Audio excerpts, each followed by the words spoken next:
Hello and welcome to another episode of the Board of Education recap for the Henry County Schools. My name is J.D. Harden.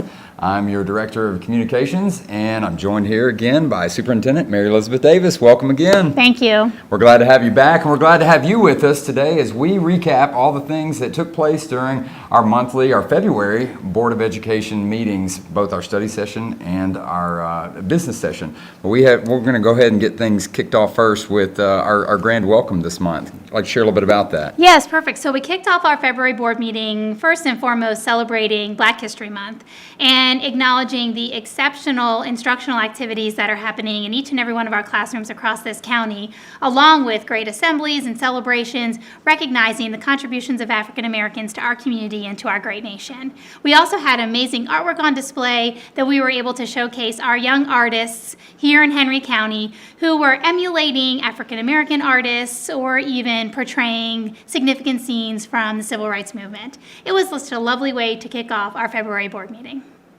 We also had the chance to roll right into it and feature another important group here in our county, and that's really one of our backbone components, and those are our school counselors. They had a little bit of a celebration. That's right. Last week was National School Counselors Week, and take a moment and express your appreciation to our school counselors who do a magnitude of roles in each and every one of our schools and play a really important part of our kids' lives.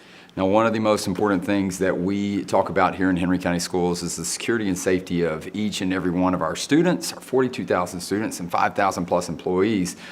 We had the opportunity to reflect on that a little bit and share with our community, those that are in the audience, and then of course make it available to those beyond, about an idea that we have for our schools, and we've kind of labeled it Securing Our Future. Would you like to share a little bit about that? That's right. I think it's top on everybody's mind. What is it that our schools and our school system is doing to ensure that we are securing our future? And not only is this conversation prominent here in Henry County, but it of course is across this country.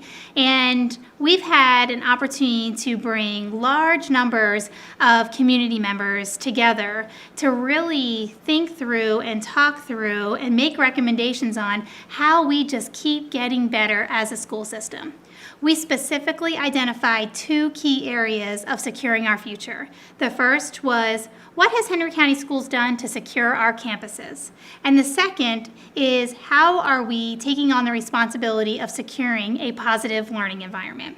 We also briefly talked about the interagency relationships with the emergency management officials and law enforcement officials, as well as our first responders, to ensure that we are ready as a community in ensuring that we are securing our future. You know, that was a great opportunity to really remind our community of, what we do each and every day and how, in order to, provide the soundness of educational opportunities, we have to provide that sense of security first. Yeah, so. JD, actually, recently I was in an advisory meeting with the chairs of our school council, and meeting with parents, really had the opportunity to talk about their comfort level and their awareness about the efforts that the school system has made to ensure that every day our campuses are the safest and most secure places to learn. And in that, I actually realized that parents were anxious to hear us kind of close the loop on that conversation and just learn a little bit more about how we have taken that responsibility so seriously.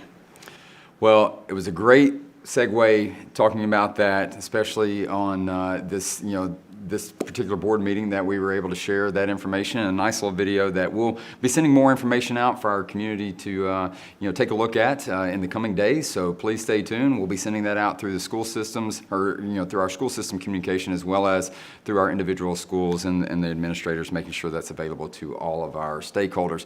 Rolling right into the main part, the meat, if you will, of our study session, we got to walk through a few informational items. The first one up, which is always on people's mind, of course, making sure that we're good stewards of everyone's money here in the county.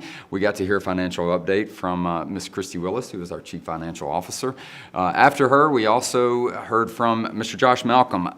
If you didn't know it, there is so much going on. A lot of times you don't get to see it, but there's a lot of stuff going on within our school buildings. They do a phenomenal job of keeping everything looking so great, so fresh. Even some of our oldest buildings in the county look relatively new in many respects. And then, of course, we have a lot of construction projects taking place. So any that sticks out that he was able to point to for our audience? Yeah, I think the most exciting is the opening of McDonough Middle School and McDonough High School on schedule for students to attend school this coming August. And now students who will be attending those two new schools are really currently attending our Henry County High School and our Henry County Middle. And they will really just be relocating to a new school campus.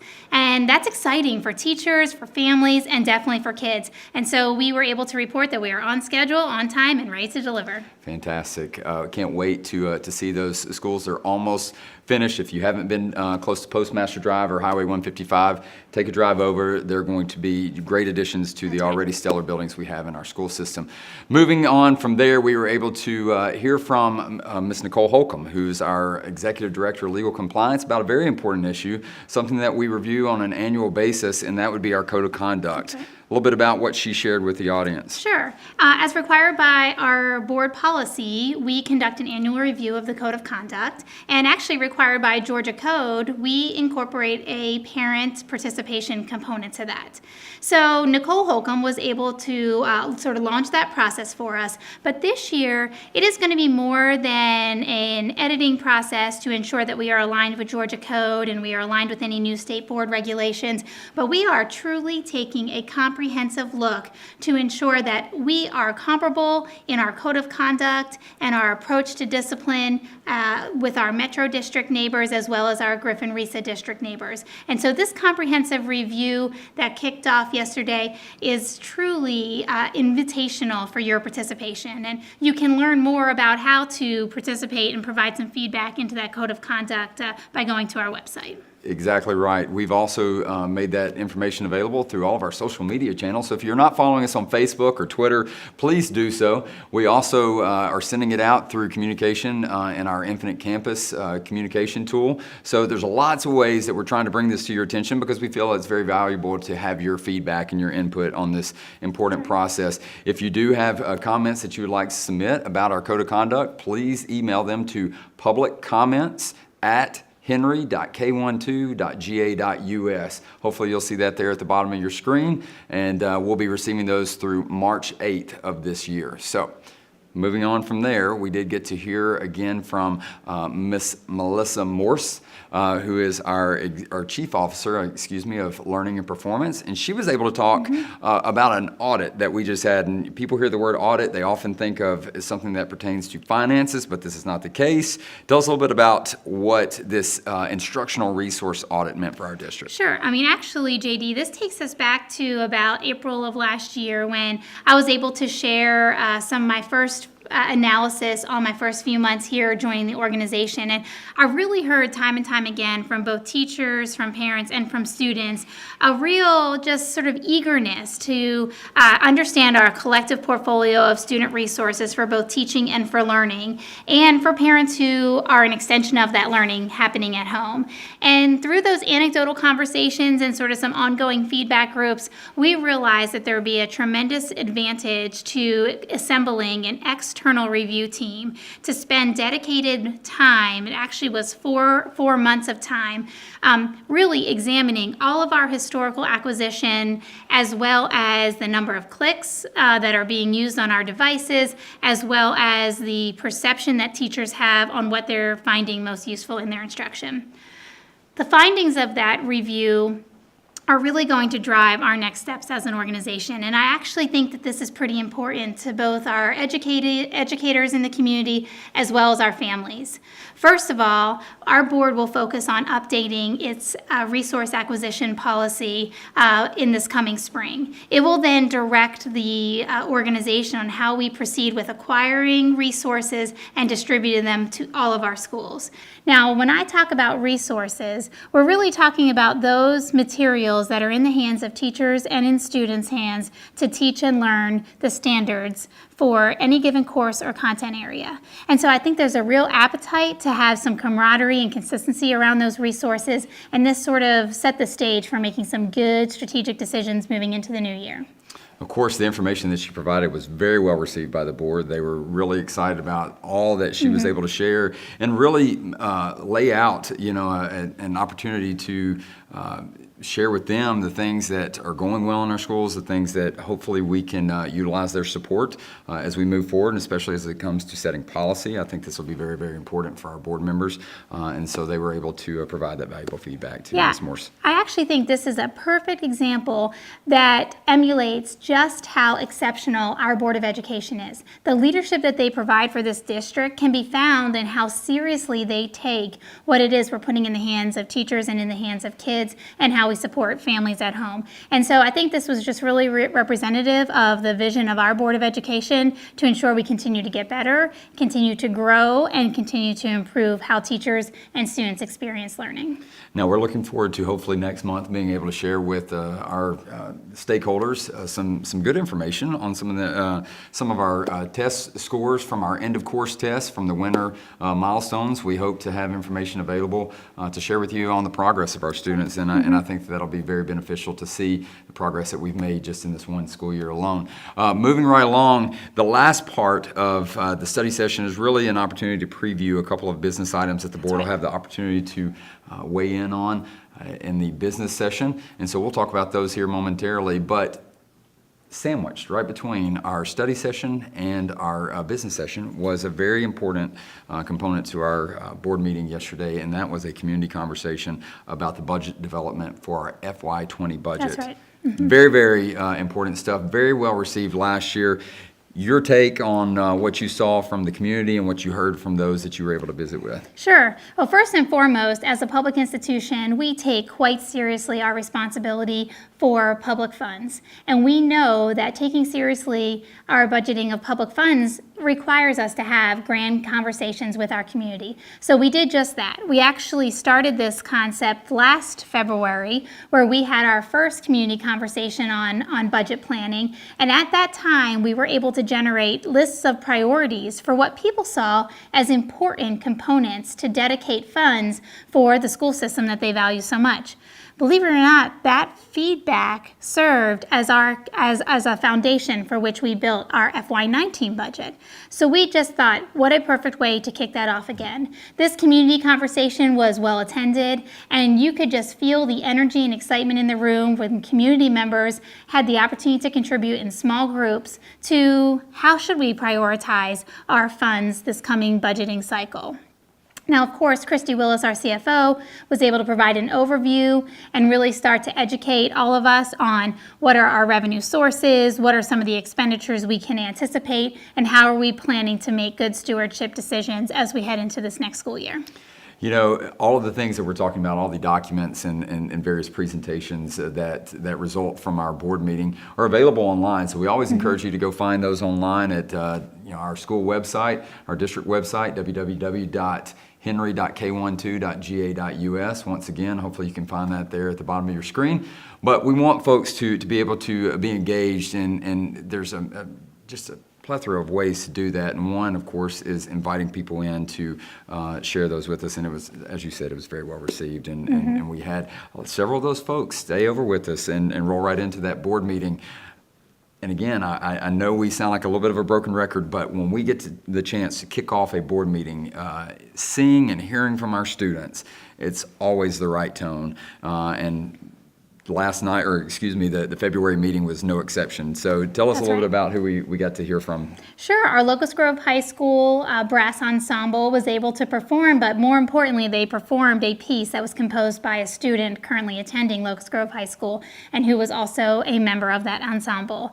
And they were performing their incredible piece while surrounded by the artwork from, I think it was almost 13 different schools throughout our district that had artists contribute to recognizing Black History Month and celebrating the contributions of African Americans in our community. It really was a celebration of students, whether it be music or whether it was artwork. It was great, and it was very well received. And of course, that rolled right into being able to recognize and award several of our students who had grand accomplishments since the last time we joined you.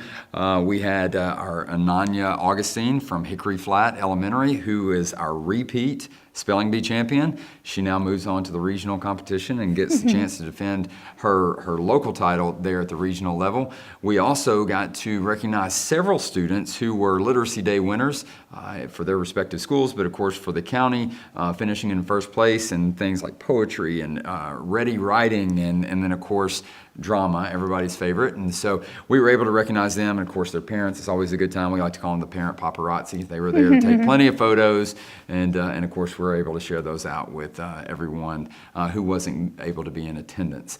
Moving from there, we did get right into the approval of minutes from the previous meeting. I know, really riveting stuff, but then that segued right into our business items that we were able to, our board was able to take action on them. And you can share a little bit about those. I believe we had two.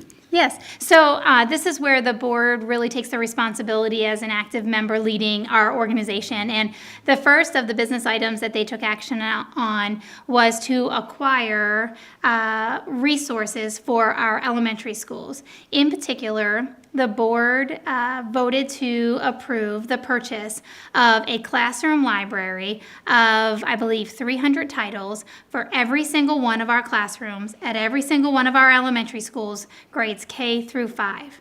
In addition to that, we will also ensure that there is a book room with leveled text sets for every single one of our schools, and we will have 1,000 titles in those leveled text sets in our book rooms in each one of our elementary schools. This is really a reflection of our very dedicated commitment to an exceptional literacy experience in our schools. We have started the year by acquiring phonics resources, but phonics is not sufficient for a comprehensive literacy instructional block.